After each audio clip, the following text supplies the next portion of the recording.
I didn't know what to do. Oh, just yell. So is that good? Is it recording? Oh, there we are. Yes, yes, yes. Okay, my friends, remember to tell me to stop after an hour. So we'll start with an invocation, and we'll all do it together. But obviously, I'm muting you all, so just do it in your own space. And typically, with the beginning of the Bhagavatam, we recite Om Namo Bhagavate Vasudevaya. So Vasudeva is another name, one of the infinite names of Krishna, son of Vasudeva. Obviously, God doesn't have a father, but when he appears, like Jesus has Mary and Joseph, obviously, Son of God doesn't really have. It's not that Jesus, just not that Joseph and Mary are really his parents, but he appears through in the womb of Mary, Immaculate Conception. Well, that's a fairly common motif. So Krishna's one of his names is Vasudeva, son of Vasudeva. So the son of somebody, you elongate the first vowel. So son of Vasudeva becomes Vasudeva. And then in the dative, it becomes Vasudevaya, because Nam takes the dative case. Some of you are doing Sanskrit. You should all do Sanskrit, my friends. Don't be afraid of the Sanskrit. Don't tell yourself the story that you can't do Sanskrit. Ask Federico. Federico told him the story. He's told himself the story for a whole year. I can't do it, can't do it. Then he started to do it. And now he's on chapter 6 of Goldman. Amazing. Pero Federico. So everybody can do Sanskrit. It's all up on the website. And just download it and take your time. Don't take too much time because that means you can't be lackadaisical about Sanskrit. Mother Sarasvati is not very favorably inclined to the lackadaisical. So we'll three times. I'll recite it, then you say it in your own space. We offer up our Svādhyāya to Lord Krishna because the Bhāgavata Purāṇa is the Purāṇa of Bhagavan, and specifically the story of Krishna. Om Namo Bhāgavate Vasudevaya. Om Namo Bhāgavate Vasudevaya. Om Namo Bhagavate Vasudevaya. Om Namo Bhagavate Vasudevaya. Om Namo Bhagavate Vasudevaya. Om Namo Bhagavate Vasudevaya. I'll just do my lineage mantras and then we begin. Namo Om Vishnu Padaya Krishna Prasthaya Bhutale Shrimate Bhaktivedanta Swaminiti Namine. Namaste Saraswati Deve Gauravani Pracharine Nirvishesha Shunyavadi Paschatya Deshatarine. Akanda Mandalakaram Yena Vyaptam Characharam Tatpadam Tarshitam Yena Tasmai Shri Gurave Namaha. Sri Krishna Chaitanya Prabhu Nityananda Sri Advaita Gadadhara Shivasadi Gaur Bhakta Vrinda. Hey Krishna, Karuna Sindhu, Dinabandhu, Jagatpate, Gopesha, Gopika Kanta, Radha Kanta, Namostate. Tapta Kanchana Gaurangi Radhe Brindavaneshwari Vishabhanu Sute Devi Pranamami Hare Priya. Apavitra Pavitro Va Sarvavasthagatopi Va Ya Smaret Pundarikaksham Sa Bhayabhyantara Shuchi. So I'm hoping to make this a lifelong study, my friends. Right now, we'll do it every 2 weeks. Let me retire next year and we can do it every week. It's got a lot going on right now, just sort of closing up the whole American, the whole American part of my life. Closing it all up. Back to Europe, my friends. We're going to go to Europe. So the plan today is quick introduction to the Bhagavata Purāṇa. Then I just wanted to give you a little sample of the text. And obviously, I mean, can we read 18,000 verses in a lifetime if we do it every week? Probably not. So we'll jump around and we'll see how that goes. and get it, we'll just jump around. And now what I'm focusing on is the yoga teachings.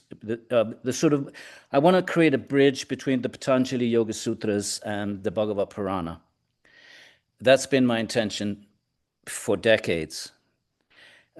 When I wrote the Yoga Sutras commentary, that's really not my tradition. I mean, it's amazing. It is a part of my tradition, but it's not the main canonical text of my own tradition, but it was for the yoga community. So I thought, okay, let's translate the Patanjali Yoga Sutra, and then sort of, once that foundation is there, create a link to the Bhagavata Purāṇa. Somewhere along the way, and that's why I wrote the Bhakti Yoga book. And then I'd really like to do the Gita, if I can find the energy, because that's kind of a linking text. The Bhagavad Gita, Krishna and the Gita, between Patanjali, Rudraksha. So that's kind of like a linking text. So let's see if I have the energy to, 18 chapters and all the commentaries. Well, I mean, you got to get to a point where you get intellectually exhausted, my friends. It's time for japa.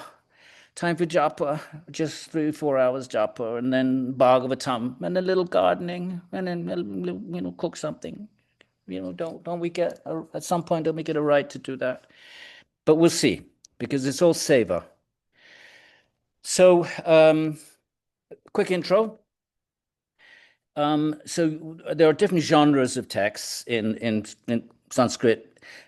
In the Moksha Shastra, I'm talking about Moksha traditions, right? The liberation traditions. We're not talking about poetic and so many other, the Dharma Shastras, and there are so many texts. The Kama Sutras. Everybody in the West has heard of the Kama Sutras.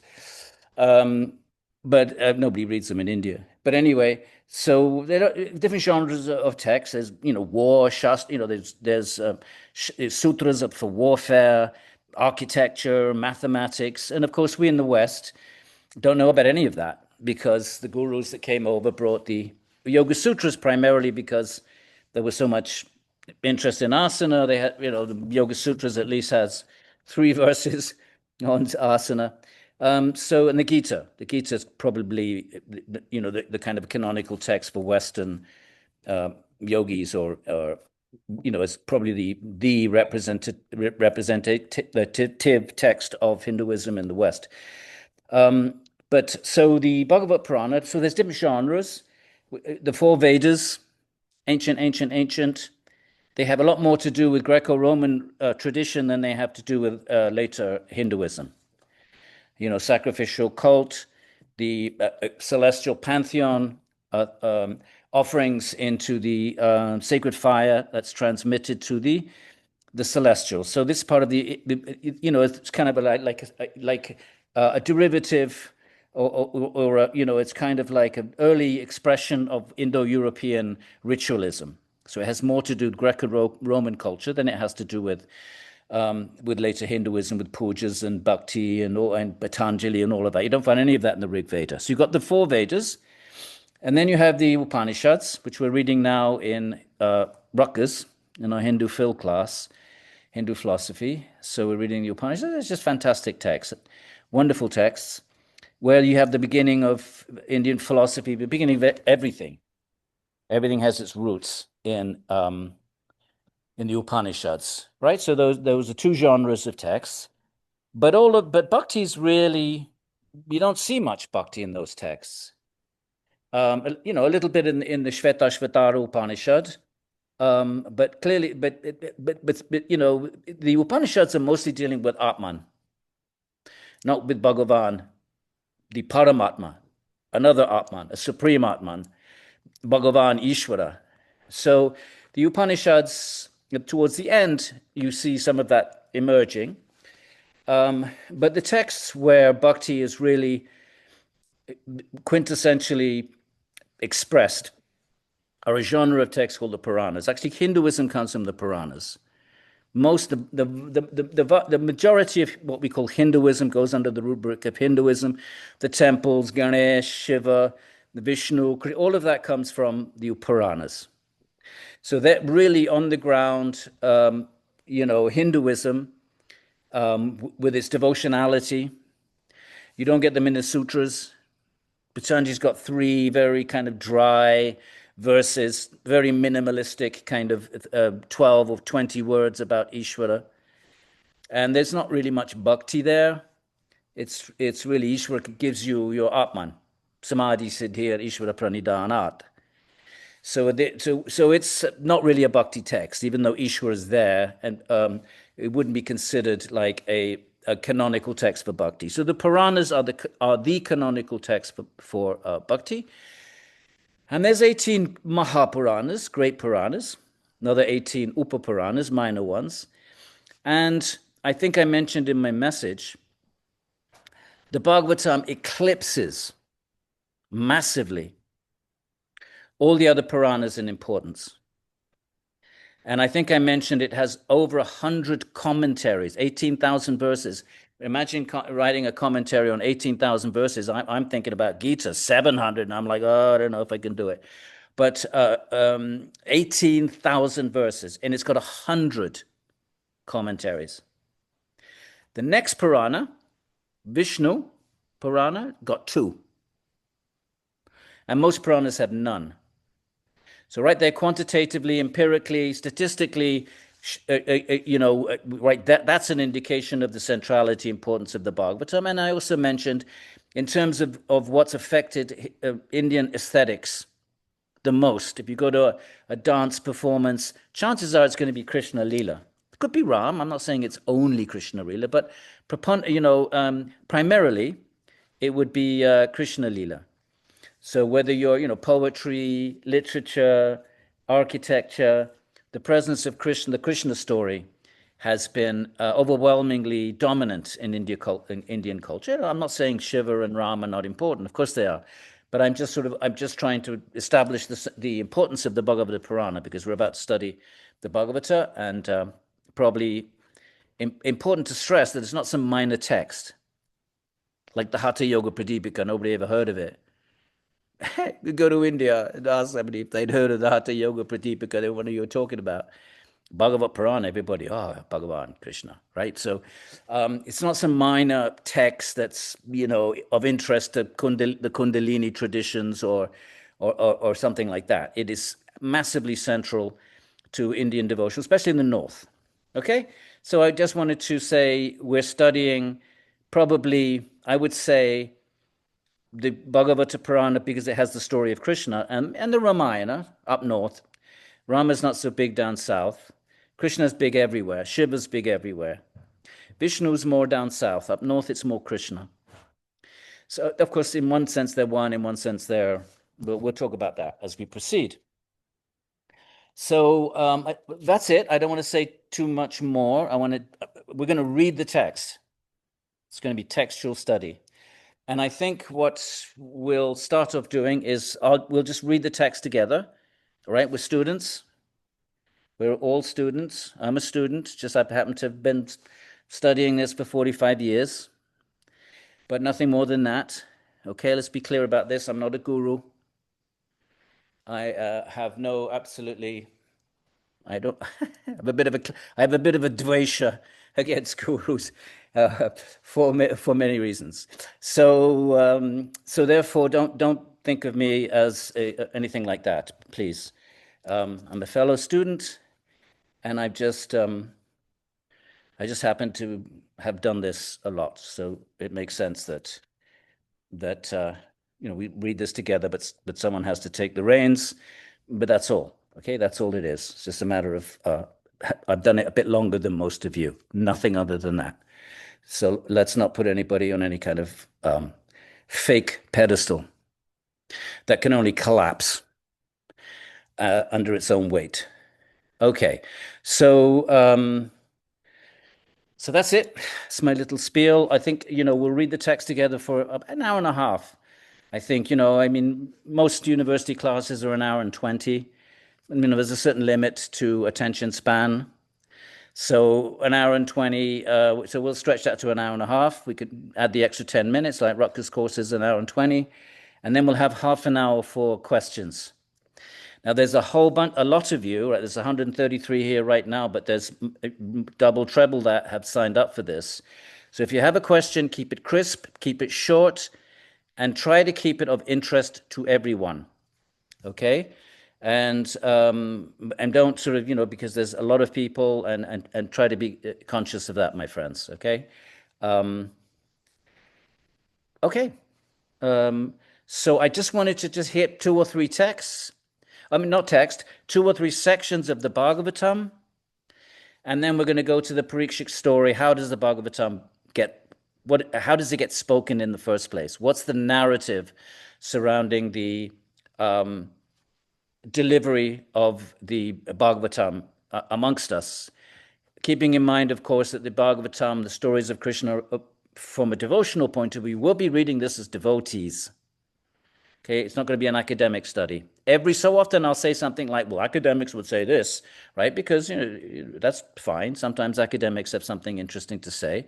But we're interested in, at least I am, interested in, and I'm hoping to share with you, the inside world of Krishna Bhakti. What does it look like from the inside? And I invite you all to step into the world of Krishna Bhakti, at least for our Svādhyāya. You don't have to convert or change your beliefs or anything like that. Nothing like that, my friends. But we want to understand it. And then do what you want with it.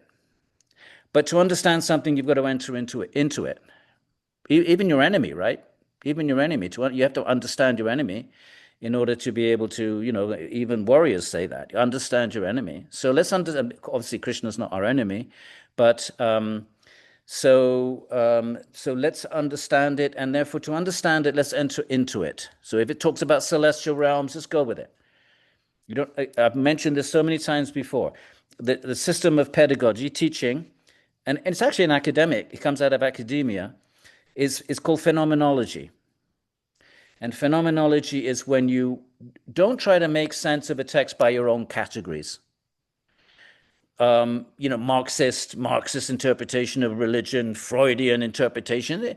These are all modern Western, mostly atheistic and materialistic ways of trying to make sense of religion.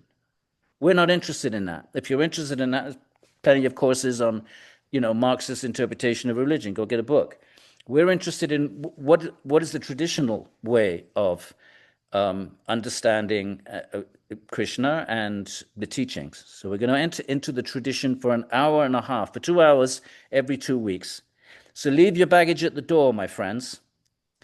If you're a theist, or if you have some other religion, just leave it at the door for 2 hours. Pick it up on the way out. It's like your shoes when you go into an Indian temple. You leave them outside, go and have darshan, come out, put your shoes back on.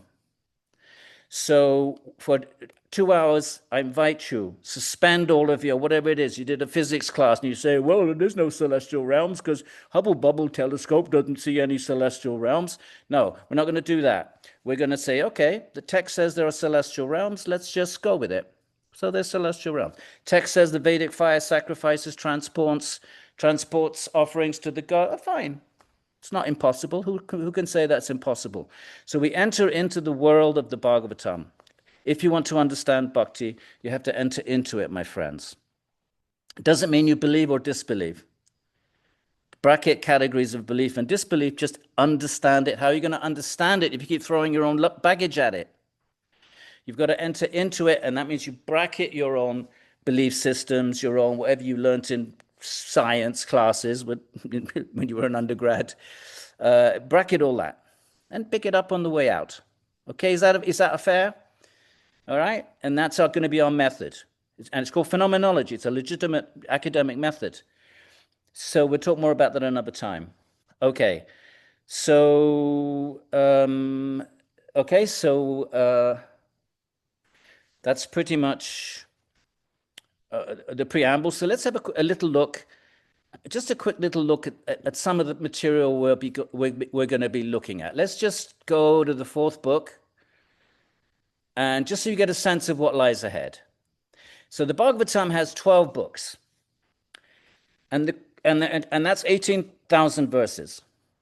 But the 10th book, even though it's only one of 12, it's a quarter of the text in both. That's where the Krishna story is to be found. All of that, the pictures you see, if you go to a dosha, Gujarati, those or you know, you go to Gujarati restaurant or whatever, and you see pictures of Krishna dancing with the gopis. Where's all that coming from? The 10th book. So, but you need to read the 9 books are presented in order for us to understand who Krishna is. He's the supreme being. Because in the 10th book, you see Krishna as a little 3-year-old crawling around the sands of Vrindavan and trying to get up on his feet and falling down and bruising his knees. And the gopis say, dance, and he dances that make them happy. And you think, well, that can't be the supreme personality. That can't be the supreme cause of all causes. So to understand what's going on in the 10th book, we have to understand the first 9 books where Vishnu is featured, who is the supreme Ishvara. So therefore, we need to sort of slowly, the Bhagavatam wants to mold our consciousness in such a way that we're ready to understand Krishna Leela. Leela means Leela is kind of when God, Krishna specifically, although Leela means different things in the Shakta tradition, but Leela is God at play. Play meaning exchanging love with his devotees. So we see what is love of God. We say love of God, love of God. What does that mean? Is it just sort of like something we throw around? Oh, love of God. How can you love something which doesn't have a form, which doesn't have qualities, which doesn't have personalities? How can you love an abstract principle? Can you love Aristotle's prime mover? Aristotle, he has a prime mover who doesn't even know the world exists. He can't. According to Aristotelian philosophy, let's talk about that another time. He doesn't even know you exist. Aristotle's prime. So how can you love something like that? A being like that? You're offering him puja, he doesn't even know. You save your money. Okay, use your money for something else. Don't be spending it on incense, on Aristotle's prime mover, or he doesn't even know you're offering it. So in order to love something, what are you loving? An abstract concept? An infinitesimal point? Which is how theologians struggle to understand God. And oh my God, 2,000 years of speculation in the various theological traditions of the world. So Krishna is very lovable, as are the other forms of Bhagavan. Shiva is very lovable for the Shaivas, and the Ma is very lovable for the devotees. But they're lovable because they manifest in the world with form and qualities and leelas and activities, and you fall in love with a package. It could be the Krishna package, and even within the Krishna tradition, there are different packages. Little Krishna, Gopi Krishna, and we just saw Orion, Jagannath Krishna with this entirely different leela, entirely different set of form. You saw the form. And so bhakti is about falling in love with one of these manifestations of Bhagavan. And you fall in love. Even in the mundane world, how do you fall in love? Well, first of all, you don't, because that's not really love. It's just a temporary obsession, but let's bracket that. But let's say you did fall in love. What would you be falling in love with? You'd be falling in love with someone's form, and probably initially, and then qualities, and then activities. If were there to be love in this world, let's pretend there is, it would be love based on somebody's form, qualities, and activities. So the same holds true for Bhagavan, except it's not temporary.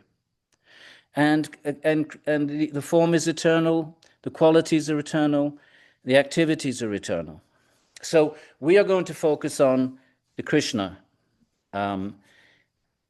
incarnation, because this is not going to be academic. If you were an academic, you'd have to do a little of this, little Shiva, little Vishnu, little everything, but you don't go deep into anything. And actually, if you really want to understand bhakti in any particular tradition, you'd be well advised to hear it from someone that's dedicated to it. Otherwise, you're just going to get information. Well, you write in the blackboard, well, Vishnu has 4 arms, and Durga has 16 arms, and make sure you remember that for the midterm quiz. That's not what we're going to do, my friends, okay? So if you're interested in Shiva Bhakti, then you go study with the Shaiva. He'll bring that alive for you. I'm a Krishna Bhakta, and we are going to read, and I did my tapas. I did the Vedanta Sutra for you all. I did the Yoga Sutra for you all. We got videos up, right? Nyaya Sutra. We got all of that. There's 2 missing. We'll do them at some point. 2 of the 6 schools. We'll pop them up there at some point. But now we're going to enter into the canonical text of the Vrindavan, because we just saw Orion. With that, they have their own text. They have the Orion Mahabharata, very different from the big Mahabharata. So we've just saw the Orion Krishna. This is the Vrindavan tradition. Vrindavan is the place between Delhi and Agra. Once I retire, I'm fixing up a little room it's like a medieval Goshala. Goshala means a cow ashram. There's a few hundred cows. And once everything is, sold my house and whatever, settle into retirement, then I'll be we'll be doing once I'm there for, let's say, 2 or 3 months or 4 months of the year, which is the plan, I'll send you all an invitation if anybody wants to come and experience Vrindavan, right? Eleanor showed up one time for an hour or 2, and I didn't even buy her lunch, but she got some dried nuts and she got some dried nuts and raisins for the road. Okay, where's Rudraksha? Where's our good friend Rudraksha? Maharaj, boliye, Rudraksh. Radhe Radhe कहाँ है तो? आप बताइए कुछ वृंदावन के बारे में बताइए. बहुत बढ़िया जगह है वहां पर जाके अंग्रेज में बताइए.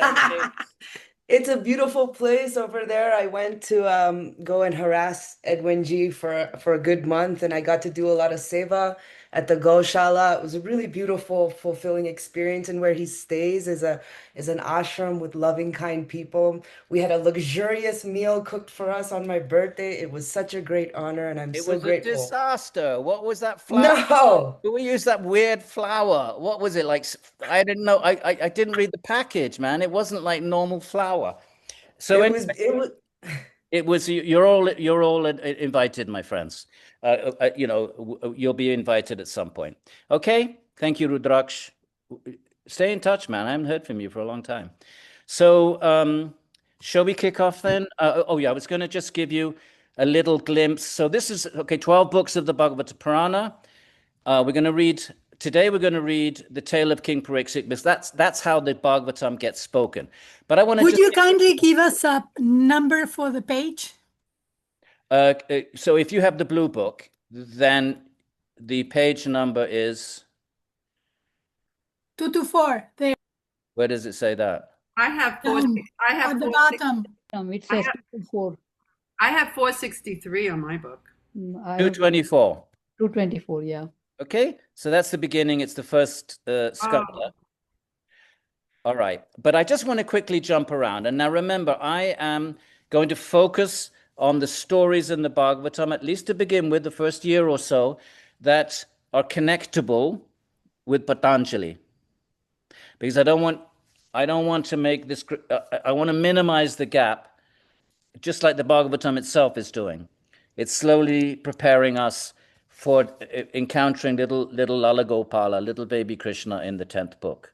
So I'm focusing on, because most of you are, doing, physical yoga, postural yoga, and many of you are reading the Yoga Sutras as your canonical text, and your gurus, Guruji Iyengar and Krishnamacharya, stressed that, sort of presented that as the canonical text for the postural community, the asana community, which is really probably how we should be referring to that. So I've selected sections from the Bhagavatam that you can relate to. But then, after a few months, we're going to encounter some of the wonderful forms of Vishnu that maybe we're not quite ready for yet. Okay, so for example, and I'm jumping to, not this one. For example, Kapila, Ashtanga. Okay, now Kapila is the incarnation of Vishnu who presents the Sankhya teachings according to the Bhagavatam. There's different versions about who presented Sankhya. Shvetashvatara, it's associated with Shiva. Who presents it to Kapila? But the Bhagavatam, it has a different narrative. So there are different narratives in the Puranas about who presents it to who, and you could call that sectarian if you will, but the teachings are always the same. I don't think of it as sectarian. I think of it as you're a Shaiva, you're so in love with Shiva, you think Shiva is the absolute. And no one's going to mess with that. And if you're a Vaishnava, you think Vishnu is the absolute, you love Vishnu, and everything else is second, derivative. It's not that you're a Shaiva, you reject Vishnu, or if you're a Vaishnava, you accept Shiva. Everybody accepts they're the same being. The question is, who's the cause of all causes? Which being is primarily causal? What is the cause of all causes? It means where's the ultimate stop sign? Right? Something could be a cause, but not the cause of all causes. I'll give you an example. Milk is the cause of yogurt because yogurt comes from milk. So milk is a cause, and the effect, and yogurt is the effect. But milk isn't the cause of all causes because milk itself comes from a cow. So therefore, milk is both the cause of yogurt, but it's an effect of the cow. So if you keep going back, and you can say, this is the cause of that, but it itself is caused by something else, and this something else is caused by something else. Well, if you want to put a stop to that, you come out with the phrase of cause of all causes. There's no cause beyond that. So that's the absolute truth. So all of these traditions accept that Shiva, Vishnu, Krishna, Devi, they're all Ishvara, Ishvari. So what's the difference then? Most bhaktas, if you're in love with someone, that person's your universe. You might, in theory, know, well, my beloved is biologically the same as everybody else, right? Got a heart and organs and arms and legs and liver and kidney. You know biologically, theoretically, your beloved is biologically the same as everyone else, but for you, that's your universe. So if you're a Shaivite is the follower of Shiva. Shiva's your cause of all causes. He's your universe. And Vishnu therefore is secondary to that. You don't reject Vishnu. It's just that Vishnu hasn't captured your heart like Shiva has, and vice versa. And likewise with Vishnu, the Vaishnavas, followers of Vishnu, and the Krishnaites and followers of Krishna. So think of it that way. You want to call it sectarian? I don't, because sectarian is a negative term. Sectarian is a term that has connotations narrow-minded, dogmatic. We don't want that. If you just say your beloved is everything, and therefore you're a Shaiva, if Shiva is your everything, and you're a Krishna Bhakta, if Krishna is your everything, think of it that way, love, because that's much closer to what's going on here. It's not sectarianism. Okay, so that said, so now we've got, so according to this narrative, Kapila is a form of an incarnation of Vishnu, and he's the one that brings Sankhya Yoga to the world. So let's just read, we're not going to do it study it, I just want to give you a tiny taste. It's like a sample. You go to a restaurant and you have a little, you sample 10 things, and then next time you decide what you like. So just 5 or 6 verses. So this is the third book. We with jumping. So Sri Bhagavan said, I will describe to you the characteristic of sabija. See, you're familiar with these words, nirbija, sabija, samadhi. Again, I repeat, I'm picking passages that will have vocabulary, terminology, and practices with which you are familiar to get going. Okay? I'm going to describe to you the characteristics. Oh, princess. Right? That's his mother. By this practice, and notice this is not the sutras. Sutra's got 5 words in a sutra. Average length of a sutra is 6 words. Bhagavatam is poetic, it's rich, it's metaphorically very, very, very, very sophisticated Sanskrit. So you want to read boring old sutras? Go ahead. You want to read just beautiful, rich, devotionally laden narrative? join us in the Bhagavatam. Don't ask me why I spent 5 years translating the Yoga Sutra. I did it for you lot. That's what I did it for. So, I will describe to you the characteristics of Sabija Yoga, O princess. By this practice, the mind becomes joyful and undoubtedly attains the path to truth. Now, notice what it includes. Performing one's Dharma, that's much closer to what the Gita is going to be teaching. No, nothing about Dharma in Patanjali. So performing one's Dharma to the best of one's capabilities, refraining from unrighteousness, adharma. We don't want to be adharmic. Contentment with what is attained by providence. Patanjali calls that aparigraha. And worshipping the feet of those who know the Atman. That's not in Patanjali. Are you honoring the great yogis? That's a very bhakti sort of thing to do, not Patanjalian. Now, giving up mundane dharma. And you have to give that up. The mundane dharma is kind of like a low-level karma yoga where you're doing your duty, but you're doing it to enjoy the fruits. You're still under the control of desire. So you do your duty, righteous, but you want to get the results. So you know, next birth, you get a good birth. At least you don't get a bad birth. But it's mundane. And look at this. Look at this, my friends. Giving up the dharma of liberation. In bhakti, you don't want moksha. What's moksha? What's moksha in Patanjali? Yogas chitta vritti narodaha tadakim. Then what happens? Svarupa vastanam. You're absorbed in your own nature, your Atman. Bhaktas don't want to be absorbed in their own Atman. They want love of Bhagavan, who's another Atman. They don't reject it. They don't say it's wrong. They don't want it. You know what the Bhagavatam says? It says, for the Bhaktas, Svarupa vastanam is hell. Why? Because there's no relationship with Bhagavan, the beloved. If you're in love with someone and you're separated, that's hell, right? You'll suffer. Can you imagine? The goal of Advaita Vedanta, the goal of Patanjali, the goal of Sankhya, the moksha goal of Nyaya, the goal of Vaisheshika, all of that, the goal of all of these are the jnana paths. They're called jnana yoga. Jnana means the paths that take you to your Atman. The goal of all those paths in the Bhagavatam, hell. Because there's no loving relationship with your beloved Bhagavan. And that, for the bhakta, is hell. So look at this verse, my friends. You have to look. Giving up. No, I take that all back. Sorry. Giving up mundane dharma and giving up attraction to the dharma of liberation.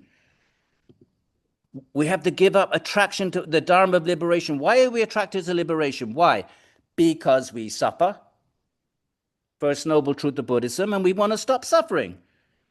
Nothing to do with love of God. Where's love of God in that lot? So actual liberation, that's why it's the first noble truth of the Buddhism, Sarvam Dukkham. First verse of the Sankhya Karika, because of suffering. One inquires, why? So, and suffering's in the body and the mind. Where's suffering? It's not in the Atman. Atman is Satchidananda. So where's suffering? Either your body's suffering or your mental suffering. So therefore, and then, you know, through the process of inference and jnana and practice, you realize suffering's in the body of mind. Let me get rid of the body and mind. What the heck is Patanjali? Pratyahara, close down the body. And then what? Dharana, dhyana, samadhi, close down the mind. Why are you doing that? Because suffering's in the body and the mind. And then tadasvarupa vastanam, fine, you experience your own Atman. Are you free of suffering?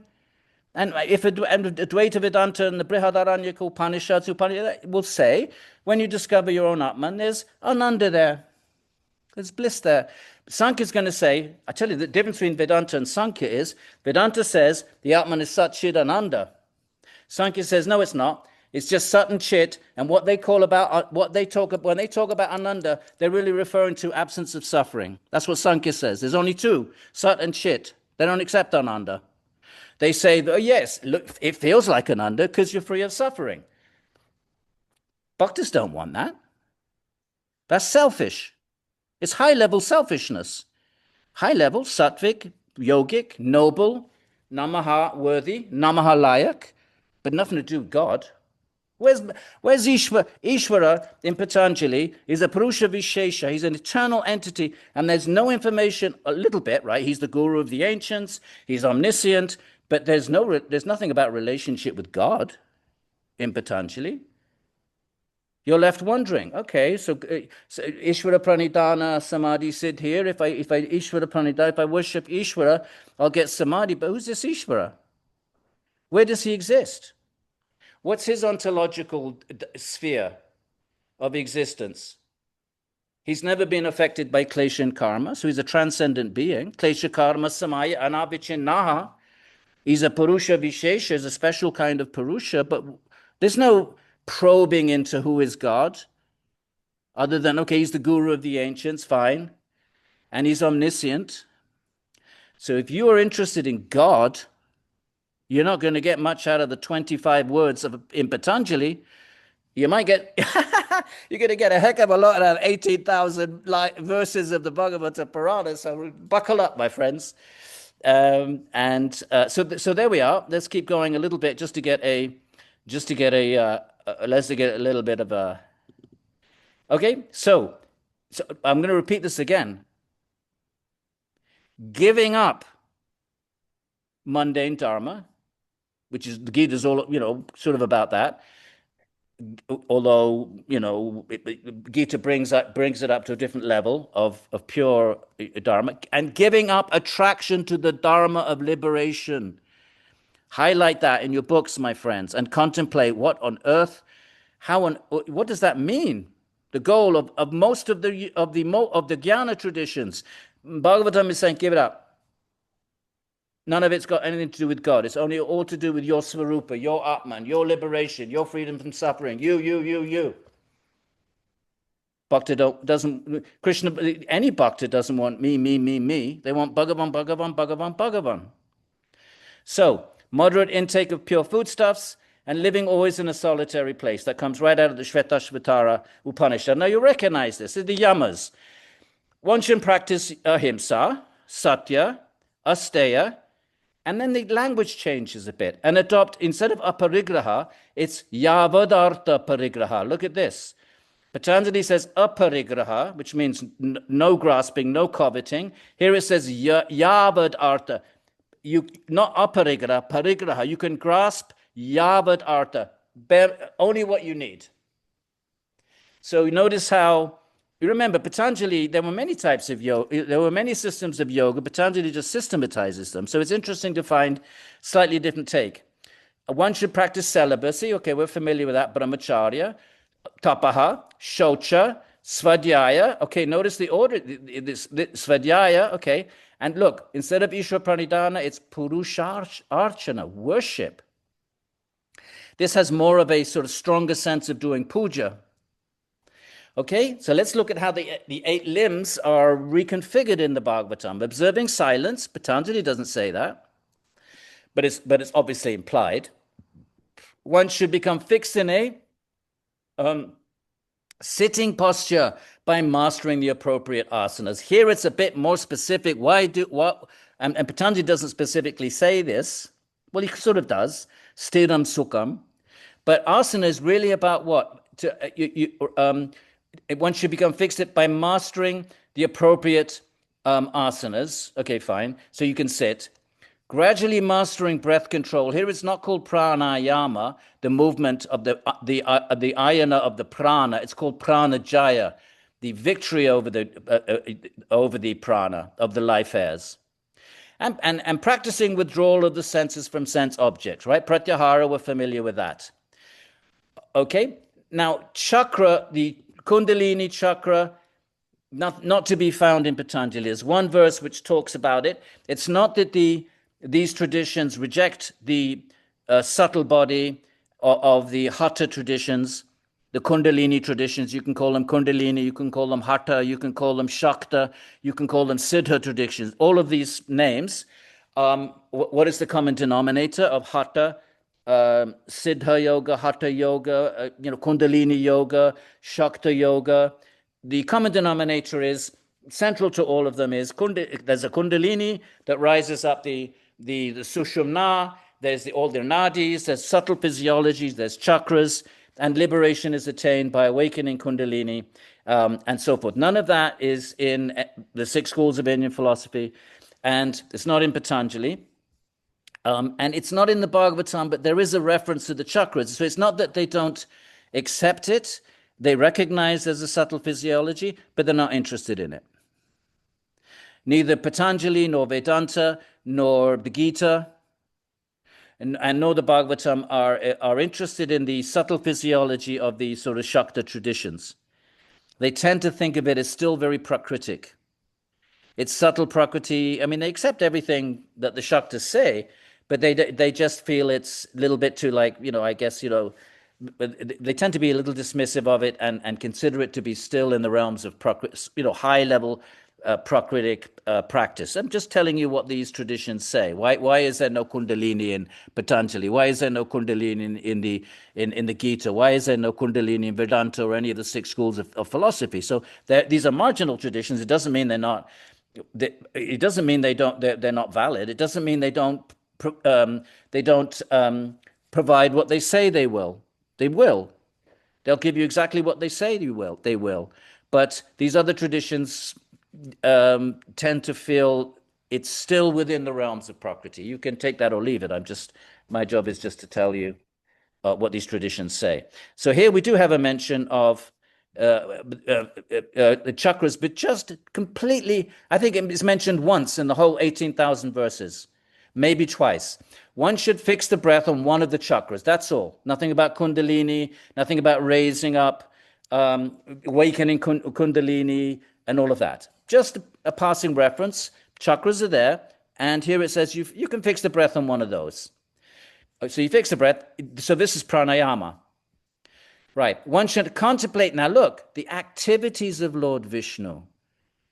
Patanjali just says Ishvara Pranidhana, and he says, how do you Ishvara Pranidhana? Well, you take the japa. Tasya vachika pranavaha tajapa tadartha bhavanam. He says, how do you Ishvara Pranidhana? You chant Om. This is much, much, much richer. Not just chant on, you contemplate the activities, the leelas. That would be the activities of Vishnu and Krishna and so forth. And you become absorbed, samadhana. Clearly you recognize that this looks a bit like samadhi. But, right, because this is a bhakti text. Om is not bhakti. Om is a jnana mantra. Om is associated with your Atman. You might keep it. Om Namo Shivaya, Om Namo Bhagavate Vasudevaya, but it's a seed. And if you plant a seed, you want to see the whole fruit. You want to see the tree. So Om is a bij mantra, as a seed for the bhaktas. It's Om Namo Bhagavate Vasudevaya. That seed, when it manifests its fullness, is Krishna. For the Shaivas, it's Om Namo Shivaya. It manifests its fullness as Shiva. So keep all this in mind. We're in a different universe now. By these and other processes, alert with controlled breath, one should gradually fix one's mind, which is prone to corrupt and unspiritual ways. What do you say, Susan? Is it true? The mind is prone to corrupt and what did it say? Corrupt and unrighteous ways. Rudraksh kya sochte aap? Thoda sahi hai ka nahi? It's prone that way.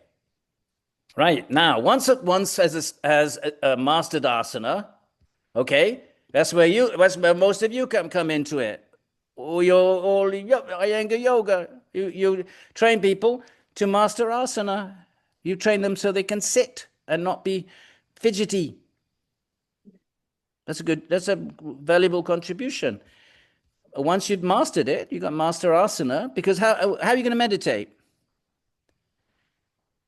The mind's in the body. Meditation is the mind is doing something, fixing it, in this case on Bhagavan. Well, where is the mind? In the body.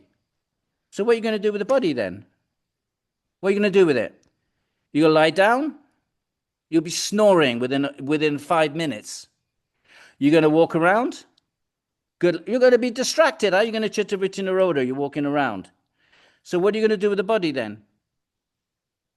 Before you start meditating, you've got to decide what to do with the body because the mind's in the body. So then you have asanas. And they train the body such that it can sit and not distract the mind.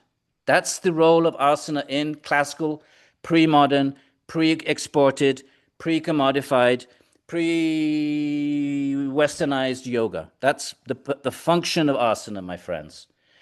Okay? Take it or leave it. So once you've done that, notice he not really, he doesn't, not much, there's no list of poses and stuff. There's no discussion in 18,000 verses. They don't discuss any poses. But same with the Gita. Asana occurs once in the Gita. Mahabharata, I think 100,000 verses. I think it mentions 2 asanas, 100,000. So that doesn't mean it's not important. That doesn't mean there were not oral traditions. There were. It doesn't mean asana is not important in the pre-exported, pre-Western exported yoga. It was, but it would have been oral traditions. And if something is handed down orally, okay, but Hatha Yoga Pradipika has chapter 3, but no one's ever heard of Hatha Yoga Pradipika. So if something is orally transmitted, it kind of means, no, I'm not going to finish that sentence. But there it is, right?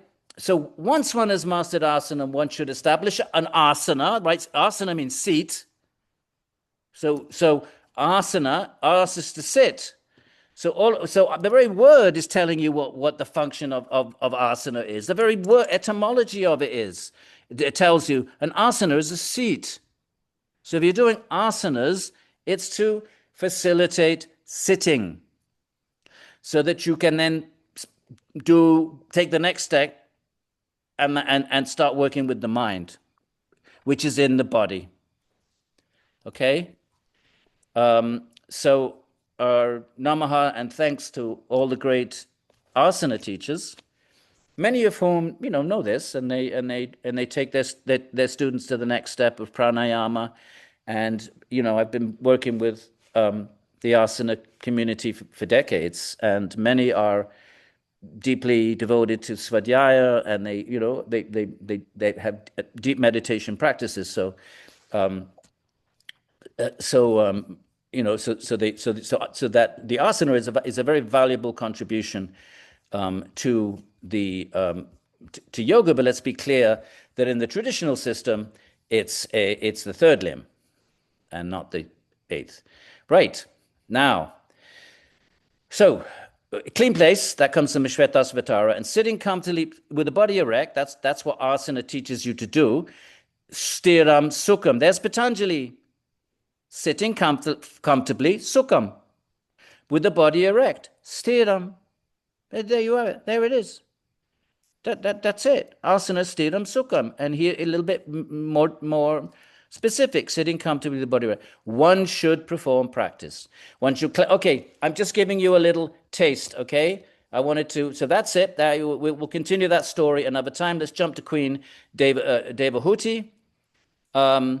So Shaunaka said. Now we've jumped to book 3. That was book 4.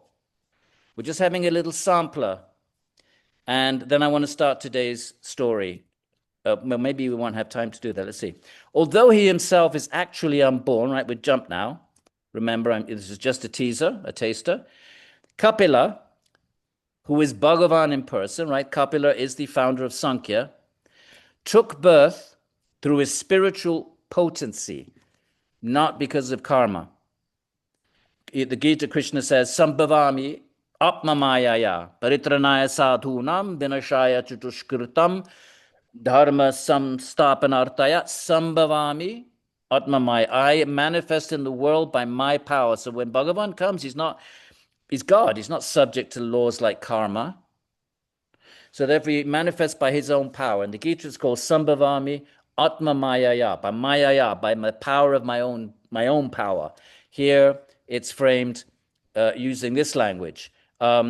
His spiritual potency as the expounder of Sankhya philosophy. Remember, Patanjali's coming out of Sankhya. Why did he do it? So as to impart knowledge of the Atman, the knowledge of the Atman. not so much knowledge of Bhagavan. Keep this distinction in mind, my friends. Bhagavatam is not Advaita Vedanta, and we'll talk more about that. I urge you, if you've got the Bhakti Yoga, the course reader, read the introduction, my friends. It'll really frame everything so clear. It's 200-300 pages, but it will explain everything. What's Bhakti, what's Advaita Vedanta, what's the difference between Ishvara, Bhagavan, all of it has been, the fruit of 45 years of teaching, my friends. I try to put it together for the yoga community to try to present and explain bhakti. So try to read that introduction. If you don't want to buy the book, I can probably scan the introduction. I might even have a scan. I'm not trying to sell books. Don't think we make any money from these books, my friend. Nada. The publishers rip us off, but we do it for. I guess we believe in what we're doing. Hopefully, right. So why does he? Why does he impart Sankhya? To impart knowledge of the Atman. So Shaunaka, right? He's a sage who's listening to the Bhagavatam. So Shaunaka says, well, we'll meet him later, another time. My life force is never satiated from repeatedly hearing about the Lord of the Vedas. The bhaktas never get tired of hearing the stories about their beloved Ishvara. Just like a mother never gets tired of hearing about what her little child has done, right? What did mothers go to the park and the kids are playing, little 3-year-olds are playing, and the mothers are nattering, and oh, wait, my little one did this, that, and the other. And the other one, oh, my little one did this, that, and the other. And everybody else is like, enough already. But the mothers could go on forever. So the bhaktas never get satiated from hearing about these stories, right? The Lord of the Vedas. He's the best of men and foremost of all yogis, right? So he's Yogeshvara. He's Purushottama, Purusha Uttama, best of Purushas, beings. Men's not a great word. If that was my translation, I should change that. The best of beings, foremost of all yogis. So please narrate to me whatever deeds the Lord performed through his own potency, out of his own inherent free will, right? When we act, we don't act out of our potency and our inherent free will. We have free will, but we're massively influenced by our karma. We're massively influenced by our samskaras and previous activities, which are ingrained in our chittas and which put an enormous pressure on us to act in certain ways. We have free will, but we have to struggle to manifest it sometimes. Not Bhagavan. So, I'm a faithful soul. To Shuddha, so then verse 4. Wait a minute. 1 Pardon? hour. Okay, thank you. Right. So we're gonna. What do we do? We stop recording. We stop recording. Okay. If we lose each other, I'll be back in 1 minute. The reason we stop after an hour because in the past we've had problems. I have to mail it to somebody to put it up on the website because most people are actually different time zones and so forth. Right, I'm going to stop. Don't if we get disconnected, just stay where you are. Recording. All Good. right, friends, and then let's just keep going. Let's jump a bit. So, right. So he's actually delivering this to his mother, the great Queen Kunti. So she's his mother, and he's God, and now he's going to deliver the teachings of Sankhya to her. So let's just see how she frames it, though. The mother's speaking. Your lordship is truly the primeval God, the supreme Ishvara of humankind. You are the right Ishvara. You are like the risen sun. Now listen to this. This impediment of a life, Patanjali will call it klesha. The notion of I, me, and mine, Patanjali calls it asmita. What is asmita? Asmita, the state of asmi, I amness. But why is that a klesha? Because when we say I am, we're referring to our body minds. You say, I am female, I am British, I am a professor, I am this, I am that. That's the false I. These are coverings, the body-mind. So therefore, asmita is a klesha. Asmita samadhi is a different thing. That's the real I, the true I. Asmi means I am. So there's a false I am, but there's a true I am. Brahmasmi, Asmi Brahman. I went this morning, I was staying overnight last night in Albany on my way up to Vermont here. and you know, my friend who is a bhakta, and we were talking about our middle-aged pot bellies. And I said, let's have a look at yours. And he pulled up his shirt and he's got this tattoo on his chest. Aham Brahmasmi, tattooed in Gothic, right across his chest. Aham Brahmasmi, I am Brahman. Pretty cool. So, so that's what. So the real asmita, aham, asmi, ko asmi, ko asmi. Who am I? Brahmanasmi, the Upanishad. Brahmasmi. So there's a real I, asmi, and there's the fake asmi, the wrong asmi, which is body-mind asmi. Is that clear? Asmi just means I am. So I am body-mind. Avidya, that asmita is the second klesha grounded in the first klesha, avidya. So if that's the avidya, asmi, what's the vidya, asmi? What's the aklishta? Patanjali says, vrittayaha, panchatayaha, klishta, aklishta. What is the aklishta? What is the klishta, the fake, the false I am? It is I am body and mind. But what's the vidya? The true I am. Brahmasmi, Tattvamasi, and you are too. Upanishads, Tattvamasi, you're that, you are too. We're all that. Everybody doing okay? And don't worry if I yell, my friends. I get excited. I'm very rajasic. Nothing wrong with rajas, by the way. As long as it's, you know, rajas can go either way. Rajas is just energy. And if it's controlled by tamas, then that's destruction and negativity. If it's controlled by sattva, you can't do anything. All the great teachers were rajasic. You think Guruji Iyengar wasn't rajasic? You can't, you know, if you're going to be really sattvic, good luck keeping everybody awake. You're going to be sitting there going, and the first verse of Vedanta is a tato brahma jigyasa. Okay. Right. So now listen to this. Look at this. His mother. She's a queen. She's a queen. She had everything she wanted. She renounced it all to go to the forest to be with her husband. Look at this. I am completely disgusted with the illusory thirst for sense pleasure. What does Patanjali call that? Vairagya. Vai. How do you nirodha? You nirodha through abhyasa vairagya. Vairagya means, here it's strongly stated, disgust with the illusory. It's illusory thirst for sense pleasure. Why is it illusory? Because it doesn't satisfy. The senses are a covering. The Atman can't be satisfied through stimulation of the senses. So she's disgusted. I have fallen into a state of darkest ignorance, tamas. When we think we're this body-mind, and because we think we're body-mind, we try to find fulfillment through body-mind. And that's avidya. We completely neglect the truth of who we are, which is Atman. So you are the guide over that dense darkness of ignorance, tamas, which is so difficult to overcome. So therefore, we seek help. We seek help. And where is help? Where's help? It's no good going to somebody who's trapped just like we are. The help is in the sacred texts, my friends. The texts are our gurus. You're safe with the texts.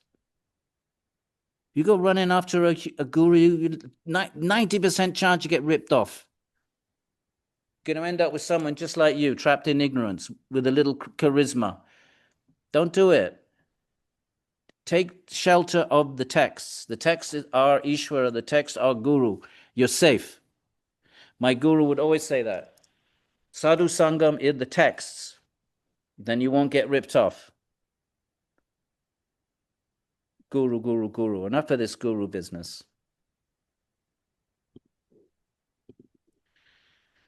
So, so you're the guide of that over that dense darkness of ignorance, which is so difficult to overcome. By your grace today, after many births, I have gained. Okay, all right. So then so she goes on, namaha, namaha, and then he starts explaining his version of the. Okay, we just had one version. Here's another one. Today I will explain to you the same yoga system I imparted of old. Krishna says in the Gita, I gave this yoga to how does he go? Evam parampara. He gave it to, Manu. Manu gave it to Ikshvaku, and in the beginning. So this Kapila is Krishna, is Bhagavan. It's all the same being. So let's have a look at it. I gave it, inclusive of all its limbs. This is the yoga of the sages who are eager to hear. Consciousness is considered to be inclined towards either bondage or liberation. What does Patanjali say? Vritaya panchataya klishta, aklishta. Klishta, inclined to bondage. Aklishta, inclined to liberation. Same basic thing, but just expressed differently. By the way, I'm going to be referring to Patanjali's Yoga Sutra a lot. I'm assuming that most of you have some familiarity with it. So if you don't, then hang in there. You'll become familiar with it just by listening to me yell and rant. Teresa, Richard, how's Teresa? Look, Teresa's up there. How you doing, Teresa? Okay, so let's get back to the text. Teresa came to Vrindavan. Teresa, do you have a good time in Vrindavan? We got to get everybody over to Vrindavan. You had fun there? You Goshala? Teresa was yeah, she was I grooming loved it. grooming Everybody come. Tell them about the bulls.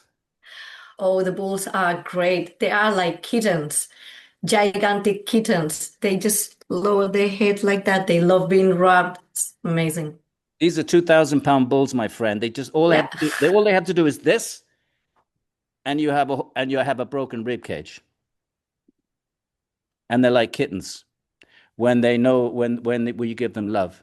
Massive, great things. The hump is bigger than me. What some of the big ones, the hump is bigger than me. They just literally do that. And I mean, a couple of times I had a godbrother, and one of the bulls accidentally. He was grooming him, and the bull moved, and he stepped on his foot, broke all his bones in his foot. So, a creature that powerful becomes like a kitten, just like Teresa said, when approached with love. Just make sure your feet are not too close. Federico's already he's already lost one foot. Don't lose the other one, Federico. All right, so on we go. Now, consciousness is considered to be inclined towards bondage or liberation. Attached to the gunas, it experiences bondage, the three gunas, sattva, rajas, tamas. On the other hand, devoted to the Supreme Person, notice the emphasis on bhakti, it experiences liberation. All right, so when the mind, okay, so then it goes on. We're just doing a sampler today. So he's going to go on, he's going to give his version of the 8 limbs. Let's have a quick. Well, by the way, let's have a quick look at the virtues of the sadhu. These are the virtues we should be cultivating if we want to be sadhu. Sadhu means sort of, someone that's following the right path. Tolerance.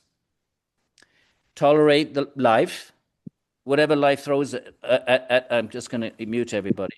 Whatever life throws at us, we can either try to fight it and complain and whine and cry and think, oh, why I'm so good, why did this all happen to me, right? Or just accept it as karma. And we're not victims, my friends, we're agents. Whatever comes at us is due to things we did. It's very empowering. It's not a random universe. There's not a mysterious God who God's mind we can't understand. And why does God do this to me? Why was I born in this family and not that one? No, we are agents. That's an empowering way of thinking about when stuff happens to us. It's our fault. And how is that empowering? Because it helps us think, well, let me make sure I don't create further problems for myself in the future. If it's just random molecules in the universe, then there's nothing you can do about it. If everything's in the hand of God, then there's nothing you can do about it. But if you're the agent, there's something you can do about it. You can't change what you did, but you can change how you behave in the future. That's empowering. So what are the virtues? Compassion, friendship towards all beings. That really is something we can immediately cultivate. Chittavritti Nirodha is a long way away, my friends, but friendship towards all being, we can practice that with the lady in the supermarket, the cashier in the supermarket. We can exchange some kind words and look the person in the eye and say something sweet and kind. Holding no enemies, peacefulness.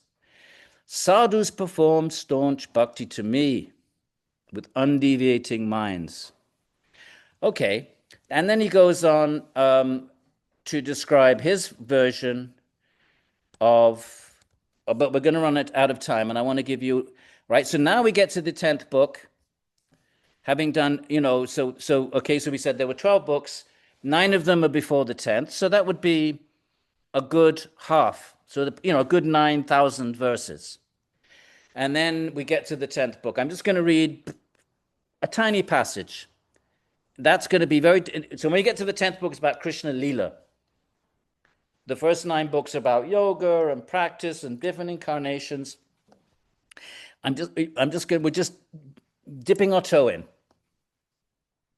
Let's just dip our toe into a tiny bit of a Lila.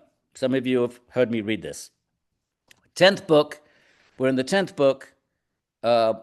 Where are we? Probably chapter 8 or 9, page 472. Once, when Balaram and other cowherd boys were playing, they complained to Mother Yashoda, Krishna's eaten mud. So Krishna's mother is Yashoda, and his brother is Balaram. I myself am a devotee of Krishna Balaram. Like I said, there are different traditions within the Krishna tradition. Most Krishna bhaktas of the 15th century Vrindavan tradition are Radha Krishna bhaktas, but I'm not. I'm a Krishna Balarama Sakya Bhava. In fact, in Rome, I have Krishna Balaram deities, which are very hard to find. I had to have them custom made because you can't just go and buy them. You can buy Radha Krishna anywhere, but you can't find Krishna Balaram. So I had to have them custom made, and they are now honoring. They are the lords of my place in Rome. So Yashoda was concerned for his welfare and scolded Krishna, whose eyes seemed to be full of, where will you go? What happened? Oh no, I went. We're in 77. Okay. You want 472. Oh, how did I just shoot down there then? Okay, so his eyes seem to be full of tears. So this Bhagavan is playing like a little child that's been naughty and mischievous, and now his mother's going to scold him. And you can say, what kind of a God is that? Well, that's what the first 9 books prepare you for. In the 10th book, Krishna hides his Ishvara, his Aishwarya. He hides his godhood. Why? You can't love God if he manifests his power. You'll be terrified. Look at Arjuna in the 11th chapter of the Gita. Freaked out when Krishna shows his majestic form. You can't love God Almighty. You can be in awe. You can marvel. You can just namaha, namaha, namaha, hallelujah, hallelujah, hallelujah, namaha, namaha, namaha. God, if I was God, and there were choirs and cherubims and Indian and everyone's namaha, namaha, namaha, I'd be bored out of my head. So Krishna, that's not actually the God of love. That's the God of power. That's the God of creation. Ishvara, the adjective from Ishvara is Aishvarya. Aishvarya means majesty. And most theisms, Abrahamic theisms, feature Aishvarya. And in some, the Vishnu traditions, to some extent, Aishvarya. Some of the goddess traditions, Aishvarya. But when God hides that, and especially the Krishna incarnations, he hides it to the point where he becomes a little child, and he appears to be, his mother's upset with him because he's been naughty. Why does he do that? To give pleasure to his devotees. In the high stages of bhakti, the roles flip. Until we get to that 100% pure, pure means free of all personal desire and 100% only desire for God. Till we get to that point, we are doing all our practices, our pujas, all of that, namaha, namaha. When it's 100%, it flips, and then God serves us. And he manifests in whatever form pleases us. And certain bhaktas, they want to have God as their little child, and they want to see him, and he takes the form of a little child. This is bhakti. At that point, the master becomes the servant becomes the mother, because the servant becomes the master. This is the unique feature of Krishna bhakti, the covering of Aishvarya. So we're going to discuss that much more at length. Yashoda was concerned for his welfare, scolded Krishna, whose eyes seemed to be full of fear. Why seemed? Well, he's God. He's not really full of fear. Grasping him by the hand, she said to him, "Why have you secretly eaten mud, you naughty boy?" Verse 34. "These young friends of yours are saying so, and so is your elder brother." So Krishna says, "Mother, I didn't eat any mud. They're all spreading false accusations. If you think they're speaking the truth, then you look into my mouth yourself." If that is the case, then open wide, she says. Now, and every so often, we're reminded who Krishna is. Lord Hari, whose supremacy cannot be constrained. Nobody can tell him to open his mouth except someone who loves him. And then he'll open it out of love. So his supremacy cannot be constrained, but who is God assuming the form of a human boy. Why? For play, for love. He opened wide. Now for a moment, so in the Krishna tradition, the power in the Jnana tradition, we're Atman, and why do we not realize we're Atman? Because of Maya. Another word for avidya. So because of avidya, Maya, we think we're body mind, when we're really Atman. Right. There's a yoga Maya, which is a good Maya, because it's yoga. Yoga is that which brings us to God. And the yoga Maya is the power where Krishna hides his Aishwarya. He hides his supremacy in order to allow the devotees to become very intimate with him. You can't be intimate with God Almighty. You'd be freaked out of your mind if you really understood the potency of God. So he hides that. And the power by which he hides that is called yoga Maya. Okay, so that word's going to come up. So she opens his mouth, right? And then he lifts the veil of yoga Maya for an instant. And what happens? Yashoda saw there in his mouth the universe of moving and non-moving things. She saw space, the cardinal directions. In other words, all reality. The sphere of the earth, ocean, mountains, everything, air, fire, moon, stars, constellations, water, light, the gunas. She saw the universe with all of its variety, right? She saw the time factor, nature, karma, everything. She's freaked out. Is this, verse 40, is this actually a dream? Is it a supernatural illusion? Keep doing that, don't I? She says, or is it just a confusion? And now look what happens. Her motherly love evaporates. And she starts doing this namaha, namaha business. I offer namaha to his feet. What mother doesn't offer namaha to the feet of a baby, a child? So he's lifted the veil of, all of a sudden she realizes, this is not my child, this is God. And all of a sudden she goes back to Vedanta, namaha, namaha, namaha. I offer Namaha to his feet, which are the support of the world. Blah, blah, blah. She starts speaking like a Vedantin, not like a mother. Look at this. From them and through their agency, this world manifests their true nature. Right? Look at all this high-level philosophy. He is my refuge. In other words, she's lost her maternal love by realizing who he really is. Right? Now look at 43. Very important. Very important. In fact, almost the understanding of Krishna Bhakti is right here in 43.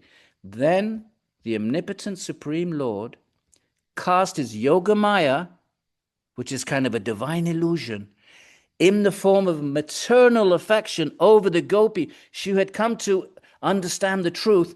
So he cast the spell of Yogamaya. Immediately the gopi's memory was erased. And she sat her son on her lap and returned to a previous state of mind with a heart full of intense love. You want love? You can't have power. You have to, and if you're God, you have to cover that power. And you cover it with Yogamaya. And by covering it, right, she freaks out when she sees who he really is. He doesn't want that. That's just a little, it's kind of like a little, he's giving us that, we the reader are given this, this window into who he actually is. And we also learn from that love, you have to cover power, right, in order to experience love. So then he puts the Yogamaya back, and then she forgets it all, puts him back on her lap, and carries on scolding him. This is Krishna Bhakti, my friends. This is the heart of Krishna Bhakti. So, but we won't read, so we'll read this, so we'll do some, we'll see how we go in terms of which stories we will feature. But so we said an hour and a half, but what I really wanted to do, I want to leave half an hour. I have to leave at 6 on the dot because I have to be somewhere. And I was going to start our Svādhyāya. So now I've given you a sample.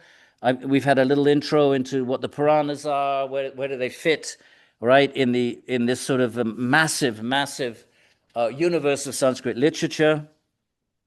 Where do the Purāṇas fit? They're huge. There's 400,000 verses in all 18 of them.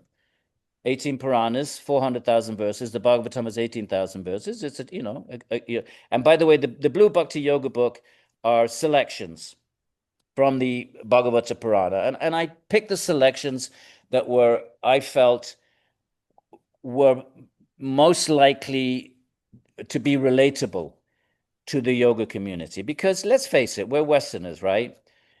We understand yoga, fine, okay, fix the, it's kind of comprehensible, fix the mind, the idea of consciousness distinct from, we have a soul in Christianity. I mean, we're familiar with the idea that there's a soul and it's not the body. So that's not a massive, great big kind of cognitive leap, right? So Patanjali is much closer to our sort of comfort zone, and the Gita, do your duty, or, we get that, right? The Brits like that, okay, fine, colonial period, yes, do your duty. But when we come to Bhakti, we run into four-armed Vishnu and Krishna with the gopis and Shiva. We're like, what is this, myth? We throw this category myth. I'm writing a whole thing on this now. What is myth? The whole history of myth. What are we saying when we say something is a myth? We're saying it's not true, my friends. That's our Western category, because we don't know what to do with it. It doesn't fit into our boxes. So we think, it must be like the Greco-Roman gods. Well, we sort of, mythos and logos, and the logos came, and reason, and Christ in the form of logos, and got rid of mythos, and So we that whole history of I'm writing a whole thing on this, so you can read it if you want at some point. Right now, write this now. Finish this whole book. This whole book is called "In Defense of a God with Form." It's my last huge magnum opus academic, and that's it. And I'm going to go grow vegetables on the Isle of Wight. We're going to grow, what are we going to grow? I don't know. We'll grow in England, potatoes. We're going to grow potatoes, yellow ones and red ones, and little ones, the odd carrot. Well, Alice is frowning. She doesn't like that. Alice is thinking, no, we can grow lots of good things. Okay, so let's get back to this. So, okay. So, where were we? We were doing this, right? So then the Gopi's memory is erased. She sat her son on her lap, returned to a previous state of mind. What was the previous state of mind? Her heart full of intense love. What happens when he showed the universe in his mouth? Blew her mind. She starts doing the namaha all over the place. Namaha, namaha. She considered Hari. Who is this Hari? His glories are sung by the Vedas, the Upanishads, Sankhya Yoga, that's Patanjali's Ishvara, right? She considered that Ishvara to be her very own son. How can you consider God to be your son unless you're in an illusion? And what's that illusion? Yogamaya. And that's a good illusion. What the bhaktas in the Krishna tradition want, that's what they want. They want to enter into the realm of Yogamaya, and they want to spend all eternity playing some role with Bhagavan, as a friend, as a lover, as a parent. Bhagavan's infinite. It's not like only one person can be his parent. If you want to have a parental, it's not like you have to wait your turn. Like, okay, your shoulder's mum right now. I've got ticket number 5 million trillion, not like that. Krishna manifests in infinite forms. Everywhere you can have any form you want and have any kind of relationship you want. This is the divine, my friend. Infinite, doesn't fit into our categories. In this world, you can only be a mum. You can only have one mum. Not in the Goloka, the realm of Krishna, which is the goal of the bhaktas. They're not interested in this Advaita, Brahman, Satchit, all of that. Not interested at all.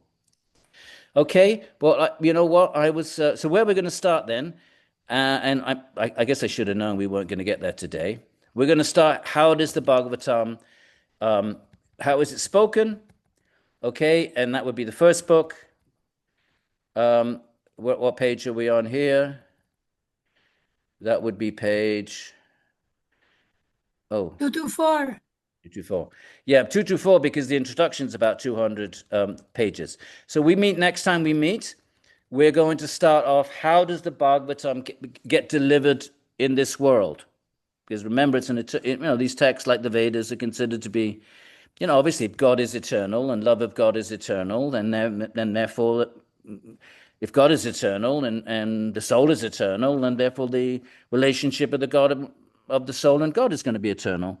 So therefore the Bhagavatam gets manifest according to time and place. All these traditions consider that to be the case. These sacred texts, right? What are the academics doing? Academics trying to date them. They look at the language. Look, this is classical Sanskrit. This is post-classical. This is late Vedic. And they because they think, what do academics think? They're all human compositions. And therefore, when were they composed? So then they have the methodologies, which is all valid, it's all good stuff.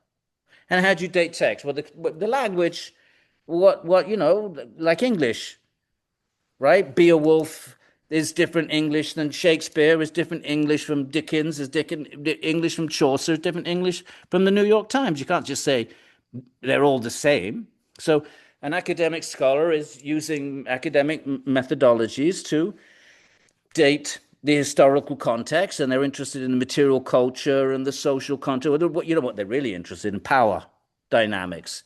That's really the main kind of, shall we say, the humanities today in academe. After Marx, and then into Foucault and that whole genealogy, all about power. Why power? Because the assumption is the texts are created by humans. And why do they create it? Because to exert power. Brahmins want to, control the masses, or whatever the narrative is. The tradition, of course, would have a different point of view. That, okay, you might be able to date the text, but the texts are manifest. They acknowledge that. They're manifest according to time and place. So, yeah, the language might change in a different time and in a different place. So we will read the story next time about how does the Bhagavatam is manifest in our age, the Kali Yuga, the beginning of the Kali Yuga, this present age, right at the very beginning. The Bhagavatam is delivered for the welfare of the beings in this age of Kali, the fourth and sort of spiritually bereft age that we, due to our bad karma, we're born in the Kali Yuga. But we're lucky. We're lucky because we have the Bhagavatam. So we might be in the Kali Yuga. We're small and ugly. Right? The text say, when you're born in the Kali Yuga, you're ugly. Your features are not symmetrical. You're like you're like a if the Devas don't even come down anymore. It's like, oh my God, look at those those misformed, misshapen people in the Kali Yuga. But it doesn't matter because we have the Bhagavatam, my friend. So we can just wing it along for a few more years. And if we can fix our minds on Bhagavan at the moment of death, we're okay. We're safe. So we take some questions just for 20 minutes. I'm going to stop at 6, like I said, because I have a rendezvous. So any questions? Eleonora, by the way, everybody thank Eleonora for all her hard work. She puts up with me.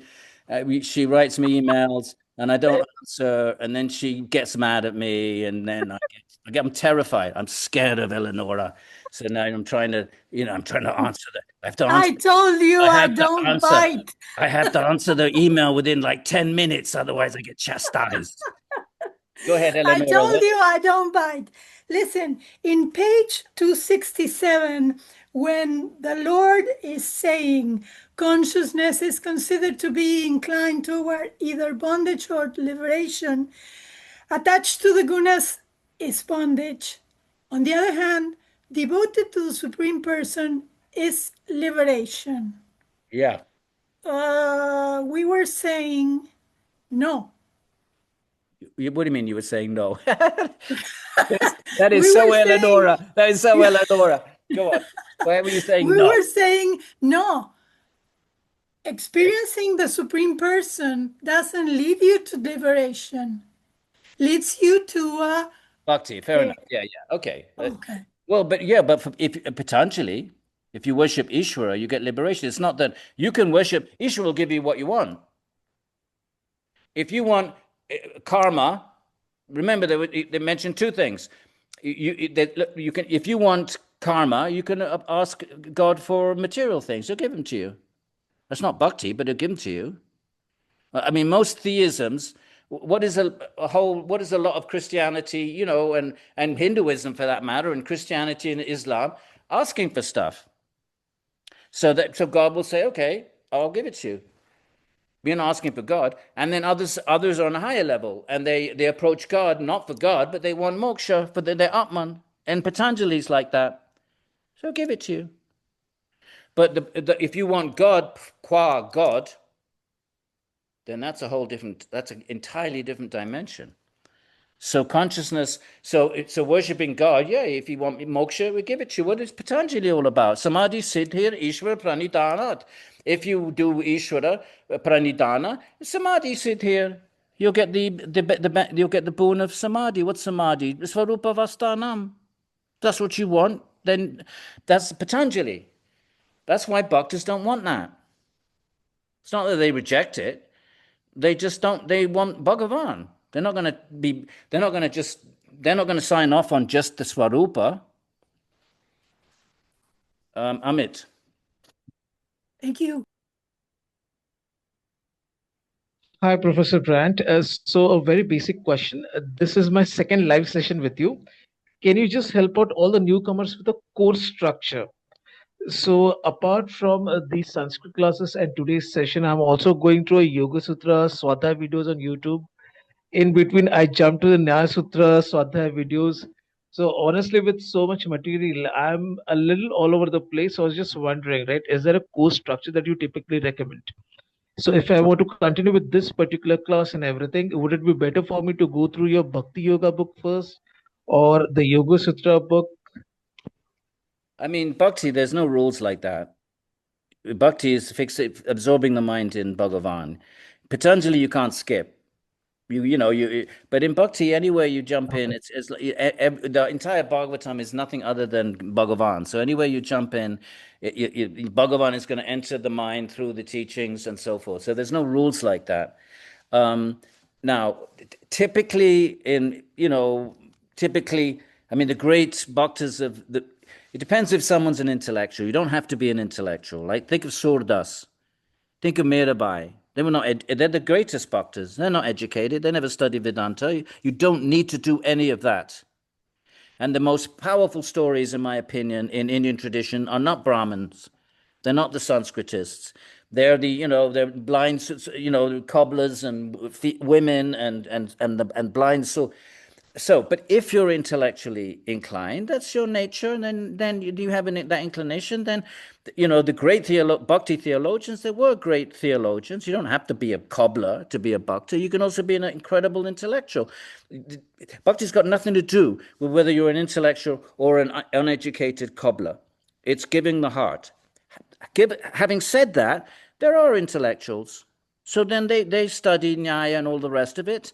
And partly for their own intellectual, just to sort of have a more intellectually solid understanding of their own bhakti. But also, if you're a theologian, you also have to present a philosophically a theology that's comprehensible for others. You have to defend your tradition from criticism and critique. People are going to say, "Oh, you guys are just chanting, rolling around, crying, Krishna, Krishna, Krishna." No, Advaita Vedanta is going to stick their nose up like that. So the theologians then have a dharma. They have a dharma to defend a tradition. Now, right? Okay, so you don't have to do any of that, but if you have an intellectual disposition, then you might want to study the Nyaya Sutras and Vedanta Sutras, but not that you have to do that first. No, you always have to do bhakti, always, all the time. Now, if you want to add to that, if it's a matter of time, I would do bhakti. But if you have the time to study the Vedanta, study the other traditions, because there's going to be references that the author of the Bhagavatam is very, very erudite. So there's going to be these references all over the place that you won't catch unless you've been schooled. But you don't need to do that. Only if you have that nature and disposition, then you can study everything. I do. I do. Unfortunately or fortunately. And when you said defend whatever my beliefs are, as of now, I'm questioning everything which I'm reading. So, whatever I'm actually going through, although I experience some part of it, I find myself questioning that. So, yes, first and foremost, I'll have to learn to defend my own beliefs against my own doubts. So, with that, I guess the Yoga Sutra and Nyaya Sutra would be a good point for me to start off with. Yeah, and Nyaya Sutra is going to defend Ishvara using reason. It's going to use rational arguments to say there must be an Ishvara, but it's not going to tell you anything about bhakti. It's not going to tell you anything about the nature of Ishvara, other than there must be a creator. There must be intelligence. It's kind of intelligent design arguments. So sure. But if you want to know, Amit, if you want to know Bhagavan, you have to give all that up. You have to give your intellectual pride up, and because you can't capture Bhagavan with knowledge, with Vedanta, with Sanskrit and savoir faire. So when you're ready, if you need to do all of that, do it. But the best you're going to get from all of that is Nyaya is going to convince you that there must be an Ishvara. Vedanta is going to say Ishvara, Atato Brahma Jignasa Janmadhyasya Yataha, there's a creator, but you're not going to know anything more other than there is an Ishvara. But if you get to that place where you're convinced there must be a supreme being and it's not you, right? But it's not Advaita Vedanta. It's not you, because if it was you, how come we're in this mess? How come we're in Maya? If we were Bhagavan, the ultimate truth. So clearly we cannot be Bhagavan. So so logic and logic can take us that far. Logic and reasoning and Nyaya can take us to a place where I'm not Bhagavan, but there must be a Bhagavan. Once that's solid, then you have to take that leap into the traditions that will tell you, and that's the Purāṇic traditions. That each tradition has a different job to do.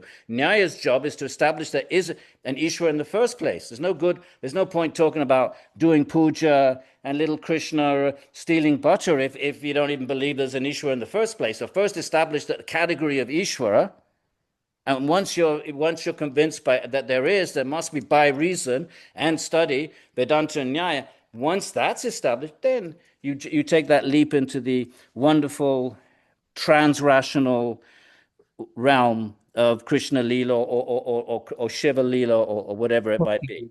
Thank you, Amit. Dallas. Oh, hello. So, as somebody with intellectual predilections, there are questions that kind of orient around that. And ultimately, I'd build up to a larger question, but I kind of have to set foundations first, and I'm not going to get there. So, just one thing. I saw a line that said that Kappa had manifested as an emanation of Bhagavan in some sense to reveal Samkhya. So, then would that say that some. We lost you, my friend Dallas. We lost you. It's like NPR. Okay, we'll get back to Dallas. Jennifer, Dallas. Physics is index that would be utilized or abided by or operated within. Dallas, we lost like about 25 seconds. We didn't hear your question. You just blanked out. Okay, you have. I'm supposing my internet is not operating correctly, so I'll save my question for another time. Would you mind? We'll definitely get to you if you know, put your hand up next time, and we'll get to that. Right, Jennifer. Hi, Edwin G. Hi. Thank you for doing this again. You're welcome.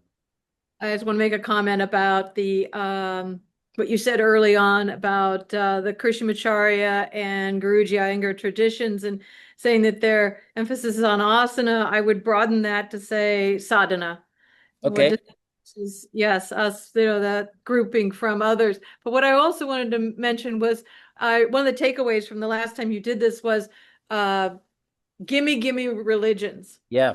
And that was just so classic that I still remember. I think you were hinting at it a minute ago, at the end.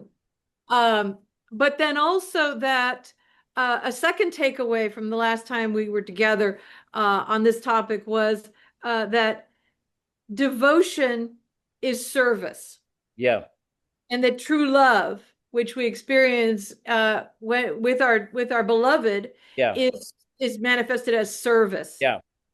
And the last thing the third thing is I hope you'll come back and talk more about at the progression of this relationship that we have that Bhagavan, God turns and back and reciprocates in a way. You didn't use that word, but I hope you'll come back and explore that more with us. Absolutely. Yes. Thank you, Jennifer. And just quickly, love is defined in Krishna Bhakti as service. Now, the word service in English has negative connotations, right? Service can have negative connotations, a servant. In Sanskrit, you have a word, seva, which doesn't have those connotations. And seva is usually used for high level, either service of God. It can be, So if we take love to be, you simply want to please the beloved, therefore, you do things that please the beloved. Well, that's service. So what is service? It's doing things to please the beloved. If we think of it that way, then what else is love other than trying to dedicating oneself completely to pleasing the beloved? So that, thank you for bringing that up. And I think it's very unselfish. I think it's unselfish. Unselfish, but it has to be 100% when it comes to God. It's never 100% in our world.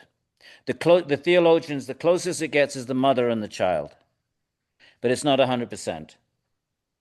There's still, you want your child to be this, that, and the other. I mean, it's still self-interest. And in the pre-modern world, your children were there was no social security. Your children were your social security. So there was a massive self-interest. We're going to take, because I have to leave at 6 on the dot, we're going to take Matthew and Marcia, my friends, and that will be it for this time, if with due respect and with your permission. Okay, so Matthew.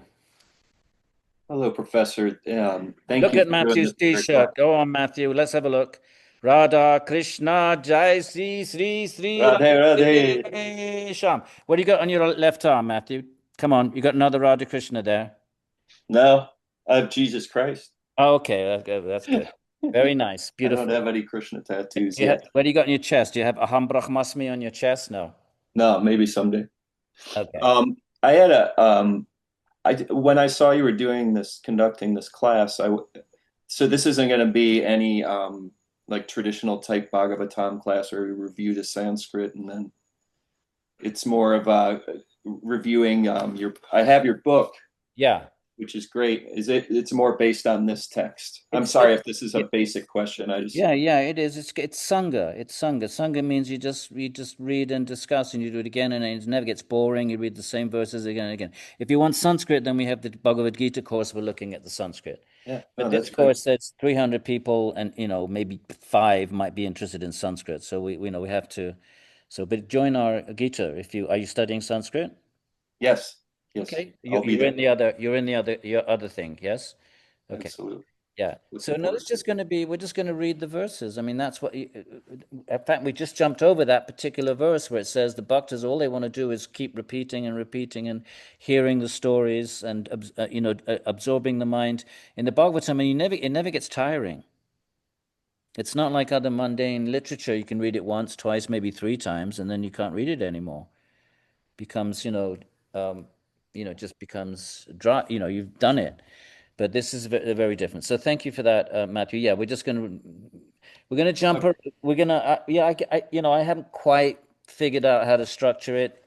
I think we should do it sequentially. We're not going to read every single verse, but we are going to follow chronologically. I don't know. I haven't quite figured that out yet. But it's all good. It's all good. The Bhagavatam, anywhere you dip your toe, it's all Bhagavan. It's all transcendent. It's not subject to rules of chronology. And I mean, there is a logic to the 9 chapters, but the Bhagavatam says, anywhere you dive in, it's all Bhagavan. Marcia, how are you, Marcia? Is this me, Marcia Solomon? Oh, Marcia. I said Marcia. Sorry. Thank you, Edwin. Marcia. So, yeah, quickly. So I'm familiar with this idea of the Dasha Avatara, Yeah. the 10 avatars of Vishnu, for instance, like Jayadeva's Gita Govinda. Yeah. And so I'm also, I never heard that Sage Kapila was an incarnation of Vishnu, like you were just sharing with us. So I was just wondering, in all the books of the Bhagavatam, before you get to Krishna's birth, are there gazillions of avatars of Vishnu, or who gets in there? Like, who came first in that evolution, if you will? The number of, because God is infinite, and therefore the Bhagavatam says the avatars are like the waves of the ocean. So there's not 10, it's infinite. But 10 are sort of pulled out as paradigmatic, as as noteworthy. So that's all the 10 refers to. And I think the Bhagavatam actually, even the ones it selects, is more than 10. So the idea, so it's not that there's 10 avatars. There's 10 that tend to get featured, but because there has to be infinite avatars, because Bhagavan is infinite. And it says that he appears in all species of life. Can you imagine that? I don't know what an ant avatar would look like, but imagine Bhagavan manifesting as an ant, liberating the entire ant kingdom. How cool is All that? the ants. How cool is that? They don't even have to do yoga. They're ants. They all get liberated. We should all take birth as ants and wait for the ant avatar. But those previous avatars that are in the Dasha Avatara, the fish, the turtle, all of that, yeah, the dwarf, they're all in the Bhagavatam before we get to. Yes, not all of them. That the stories are not necessarily told in great detail. So, some of them are, but not all 10, and certainly not obviously an infinity of avatars. But the Krishna is the one for our age. I mean, the Kali Yuga. And Krishna is also considered to be the cause of all causes of avatars. So, in one sense, we're unfortunate that we are in the Kali Yuga, but in another sense, we're fortunate because Krishna left the world at the beginning of Kali Yuga. So he's very close from a cosmic age point of view. We're very close, and Krishna still permeates the entire Indian subcontinent in so many ways, and art and drama and so forth. My friends. Thank you. Jai Shri Shri Radhe. Sham. We'll see you next couple of weeks. Come on, if you're going to come to Vrindavan, you got to say Radhe Sham. You want the Brajabasis to think you're one of them. You want, not some tourist with a backpack and just bumming around and whatever. You want to be one of the Brajabasis. You have to go Jai Sri Radhe. Then they will embrace you. You'll be one of them. Okay. All right. Well, have a great day, Thank you. evening, Thank morning. All right. Thank you. Thank you. Bye-bye. Hang on. Blessings. Thank you. Okay. I just have to. Thank you. Jai Sri Radhe. Hey, Rudraksha, don't be a stranger. Come on, what happened? You used to write to me, right? Yes. Jai Sri Radhe Sham. Jai Shri Radhe.